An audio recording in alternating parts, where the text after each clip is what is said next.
భూపాలపల్లి జిల్లా గన్పూర్ మండలంలోని చెల్పూర్ గ్రామంలో 156 లక్షల రూపాయలతో నూతనంగా నిర్మించిన ప్రాథమిక ఆరోగ్య కేంద్రాన్ని కలెక్టర్తో కలిసి భూపాలపల్లి శాసనసభ్యులు గండ్ర సత్యనారాయణరావు ప్రారంభించారు.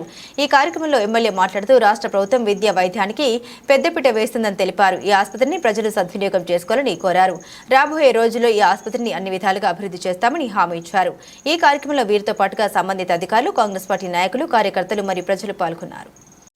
ముఖ్యమంత్రి గారు రేవంత్ రెడ్డి గారి నాయకత్వంలో విద్య వైద్యం ఈరోజు విద్య కొరకు కూడా మరి అన్ని నియోజకవర్గాల్లో ఇంటర్నేషనల్ స్కూల్స్ ఏ రకంగా ఉన్నాయో ప్రభుత్వ హాస్పిటళ్ళు గురుకులాలు కూడా అదే రకంగా ఉండాలని మన నియోజకవర్గానికి సుమారు 150 కోట్లు మనము ఇంటిగ్రేటెడ్ ఇంటర్నేషనల్ మోడల్లో స్కూల్స్ కూడా మనం దసరా రోజు పునాది రాయి వేసుకున్నాం.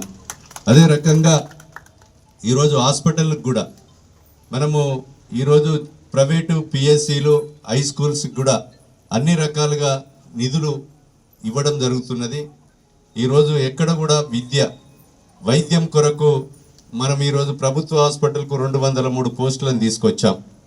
అదే రకంగా ఇంకా అవసరం ఉన్నటువంటి సింగరేణి హాస్పిటల్లో సిటీ స్కానింగ్ 1,10,00,000 రూపాయలతో మనం కొనుగోలు చేశాం. అది టెస్ట్ చేసుకోవాలంటే 2,500 రూపాయలు అవుతుంది. అయితే మన కలెక్టర్ గారు మేము కలిసి మనము HDFC వాళ్ళతో ఒక వెంటిలేటర్స్ కూడా ఒక 3